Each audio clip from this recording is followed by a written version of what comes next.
The afternoon sun was high when James crouched on the dusty courtyard, showing little Nhi how to play a traditional hopscotch-like game.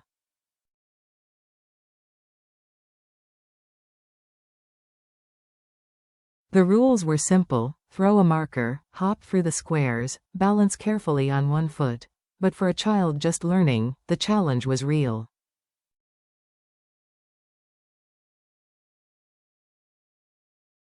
Stand here, Nhi, James said patiently, pointing to the chalk-drawn lines. Now throw it straight ahead.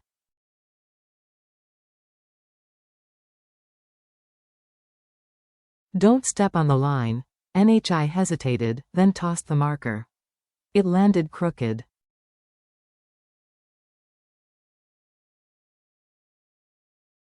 She giggled nervously. That's not quite right, James encouraged, demonstrating again.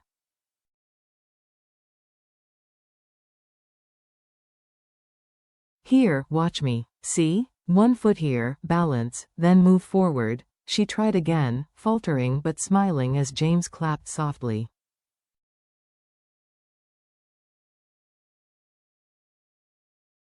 Every attempt was rewarded with praise. For a little girl with so few certainties in life, even this game offered a sense of belonging.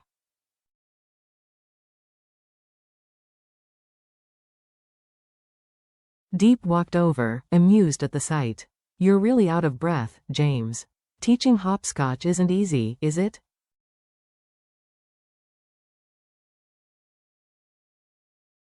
James laughed, wiping his forehead.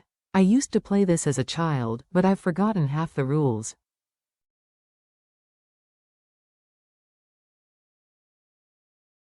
Still, she loves it. Indeed, Nhi nodded earnestly. Yes, I like it. Farming plans and simple joys.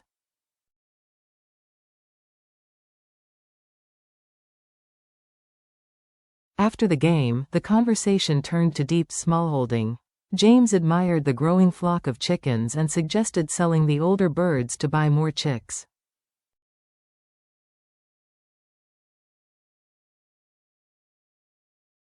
With this many, you could earn about 2 million dong, he calculated. Enough to buy 5 times as many young birds.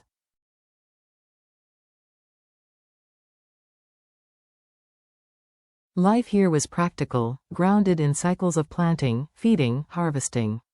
Even small harvests mattered.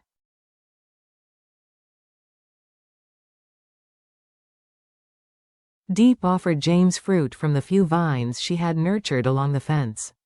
Not many grew, she admitted, but enough for us to taste.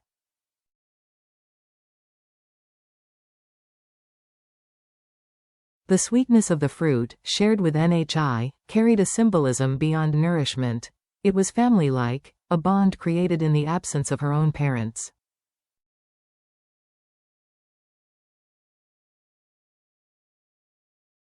But James also noticed the land's challenges. Too many large trees here. They drain the soil's nutrients and water, he observed.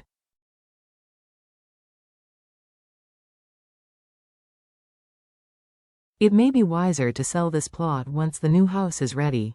Deep nodded reluctantly.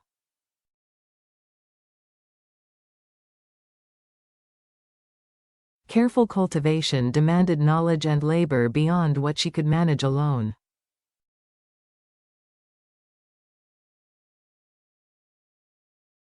News of Nhi's parents. Their modest domestic rhythm was soon interrupted by the arrival of a local official.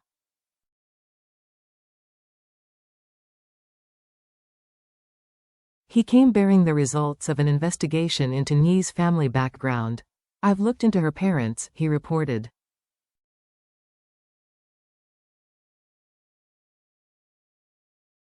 Both left the country because of heavy debts. From what I've gathered, they abandoned her.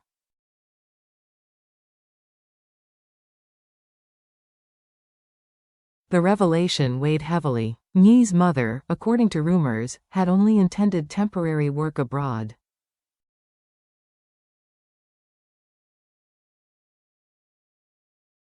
Yet the absence had stretched into abandonment. What about other relatives? James asked.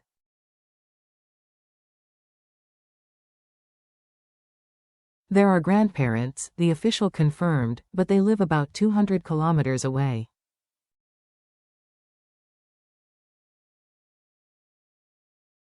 They deny any responsibility, saying the child is not their blood.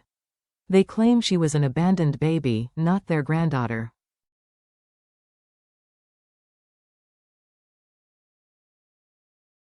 James frowned. But surely a DNA test would prove the truth.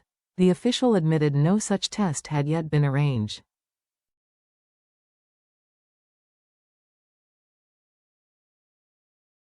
Relatives had refused, dismissing NHI outright. A difficult decision. Despite his deepening affection for the girl, James expressed a sober truth. A child always does better with her grandparents or parents.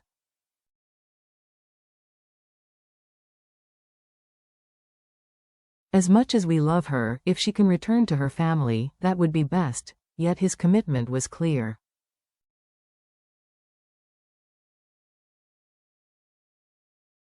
He offered to cover the cost of a DNA test, even pledging a financial contribution to ease the process.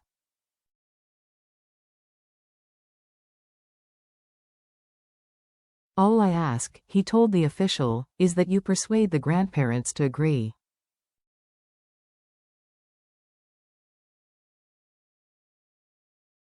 Turning to NHI, he asked softly, "Do you remember your mother?" "Yes," she whispered.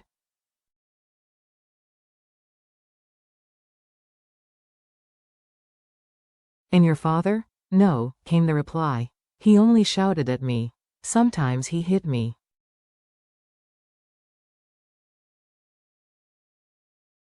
The words silenced everyone present. A child so small, already carrying the memory of violence.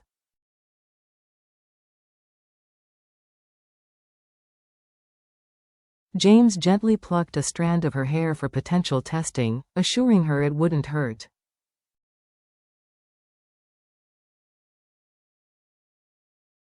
NHI endured quietly, unaware of how much rested on that single strand: tears and tenderness.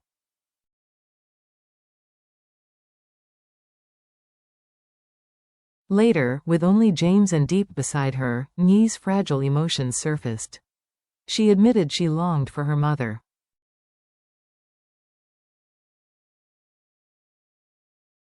Tears welled in her eyes.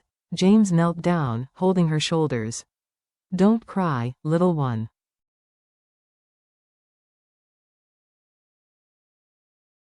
You must be strong, strong and brave. Uncle James loves you very much." Deep joined in, stroking Nye's hair.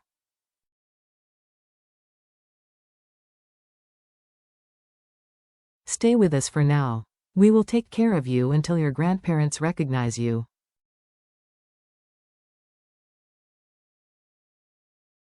The reassurance offered warmth, but the uncertainty remained like a shadow over every gentle promise.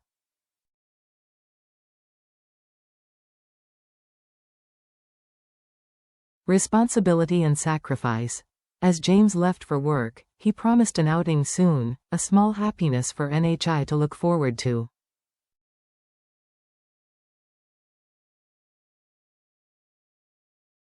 Behind the tenderness, however, another drama unfolded in parallel. James's own associates were battling financial troubles.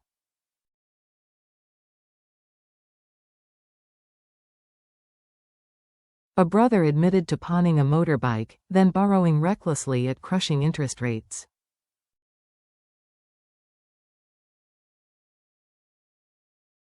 A debt of 30 million dong had ballooned into over 100 million. James's frustration was palpable. Years of sacrifice to support family, only to see trust broken.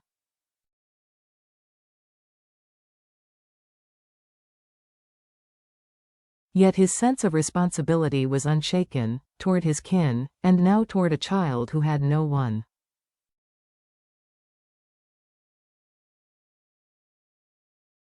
Closing moments.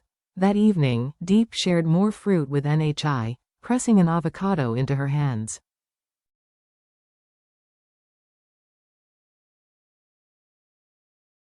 "It's good for your health," she said gently. "Eat it, my dear." Together they sat quietly, savoring the small sweetness of life amid hardship.